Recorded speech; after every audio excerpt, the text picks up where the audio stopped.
back with another NFL record prediction. Before I get into it, make sure to smash that like button and subscribe. We're like 10 subscribers away from 1,500, so that'd be awesome if I could reach that.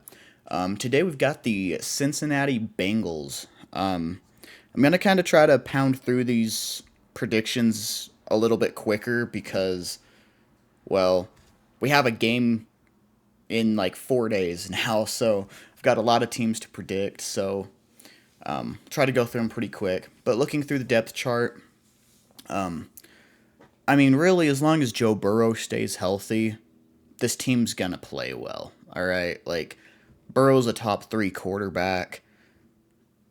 Like, yeah, as long as he stays healthy, this team's gonna be good. Running backs, I'm gonna be honest, I don't love their running backs. I mean, I think they probably have the worst squad of running backs in the entire league. So they're definitely going to be more of a passing team. I'm not a big fan of Zach Moss or Chase Brown, so we'll have to see.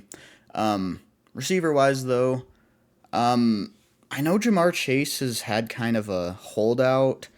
I'm assuming he's still going to be playing this year. If not, then things could be bad. But they did get the T. Higgins situation sorted out. I'm assuming Jamar Chase will still play, so as long as they're there, they should be fine. I'm going to be honest, I don't know how to pronounce their third receiver's name. Honestly, I think Jermaine Burton, before the season's over, is going to take over as wide receiver 3, so I don't think that's super relevant anyways. Tight ends, they've got Mike Gesicki and Drew Sample. Both solid tight ends. I mean, I don't think either of them are going to be, top 10, top 15, but they're both solid enough to, get the job done. So, going to the offensive line, they have Orlando Brown at left tackle. Should be real good there. Cordell Volson, I feel like I remember last year he had a pretty good year. I don't know a whole lot about him, but should be alright there.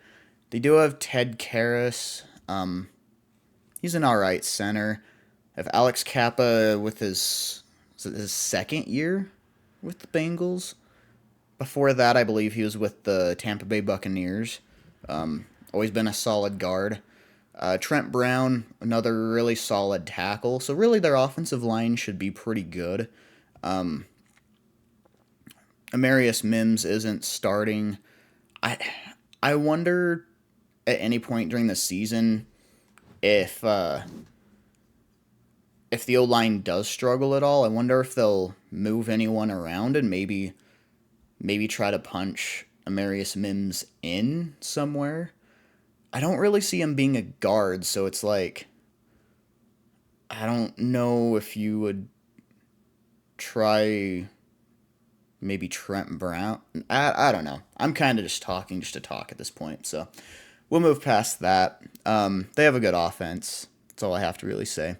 Defensively, they've got some very, very underrated defensive pieces here.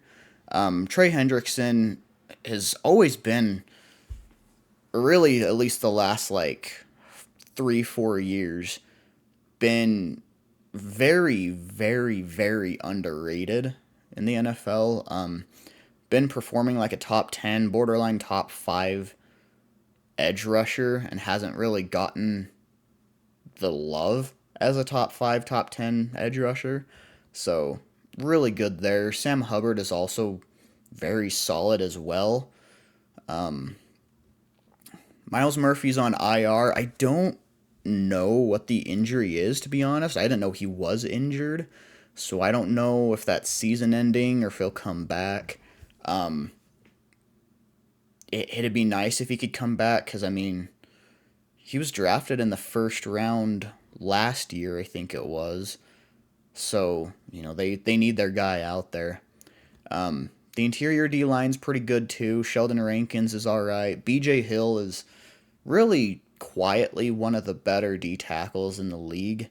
I wouldn't say top 10, but he's solid there.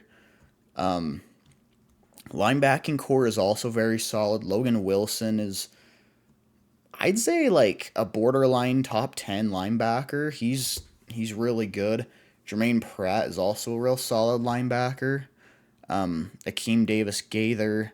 I'm trying to remember where he has he always been with the Bengals? I feel like he used to be with a different team. Anyways, he's a solid linebacker. Um, really good core there. Really good group of guys. Um, I will say it's a little concerning that there's no backups listed for middle linebacker or strong side linebacker. So I don't know, like, if one of these guys go down, can Joe Bacci or I don't even know how to pronounce this other name. Could one of them step in? I don't know. It'd be good to have some better depth there, though. Secondary is actually significantly better now, too. Um, Starting with the safeties, they picked up Geno Stone from the Ravens this offseason. I was surprised he went to the Bengals. Um, I thought the Ravens were going to extend him, and even if not, I didn't think he'd go to a divisional rival. But that definitely helps them out a lot. Jordan Battle has been playing really well, lately, so, he's a starter now at strong safety. It looks like they have Dax Hill as a corner now, and not even a nickel corner. Bengals fans, if you know anything about that situation, let me know. I thought he was always going to be more of like a strict free safety. So I thought maybe he'd be behind Geno Stone or something. Or even like, maybe even like compete with Jordan Battle for starting reps. Because, I mean, Daxton Hill's good. But, I mean, now he's listed as a corner. That's interesting. Their nickel corner is Mike Hilton, one of the better nickels in the league. Their outside corners are Cam Taylor Britt and DJ Turner. Pretty solid guys. I wouldn't say either of them are like huge big name guys, but they're solid. So overall, like, good roster. They've got a couple holes here and there, a couple places where like if someone goes down, they could be in trouble. But otherwise, I mean, pretty dang good. So let's go ahead and get into their actual record prediction. And there's an ad right there. So I've already got a couple of these games selected just from past record predictions. Not going to flip them at all today. Just to cover those real quick. So I predicted the Panthers one already. I think the Bengals beat the Panthers. And then I think they split with the Ravens. I think that's pretty reasonable. Week 1, I think they pretty convincingly destroy the Patriots. I don't think that's going to be close. Week 2, this one's going to be a much better battle here. Taking on the Chiefs in Arrowhead. That's a tough one. Going to Arrowhead to play them. I mean, I think I got to go Chiefs there. I think they beat the Commanders. Not real big on the Commanders this year. Jumping down to week 6, they beat the Giants. Trying to decide if I think they sweep the Browns or if they split. Because the Browns do have some talent there, but it almost seems like they played better without Deshaun Watson last year. Like, they were better with Joe Flacco than they were with Deshaun Watson. So it's like, what, do we predict a sweep there? I don't know. I'll give them the benefit of a doubt. I'm gonna I'm gonna call it a split. I don't know that I can predict a sweep. So they split there.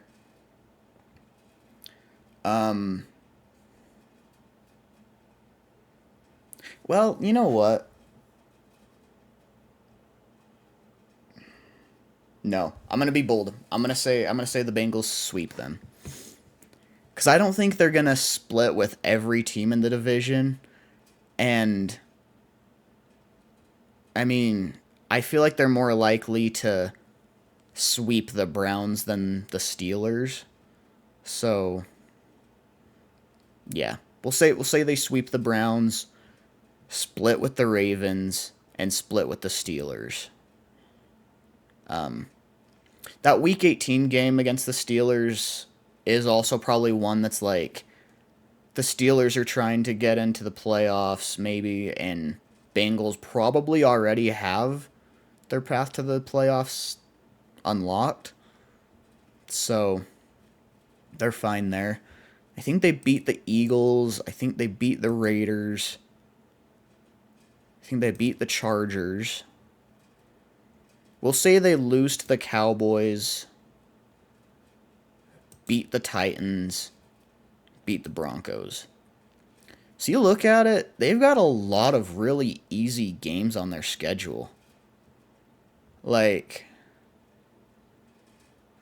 I don't know if I see 13-4 though. I mean, they're a really good team, and I definitely think they're a playoff team for sure. But you know what? I'm gonna flip it back. We'll say they sweep, they split with the Browns and call it 12-5. Still a playoff team, but they're splitting with the Browns instead of sweeping them. I think 12-5 with the top wild card spot for the AFC is very solid. So, Bengals fans, let me know what you think of this prediction in the comment section below. I know that was quick, didn't take a whole lot of time to cover it. Kind of brushing through a lot of these predictions because I just got to pound them out. So, if there's anything you disagree with, let me know in the comment section below. Again, smash that like button and subscribe, and I'll see you next time. Later.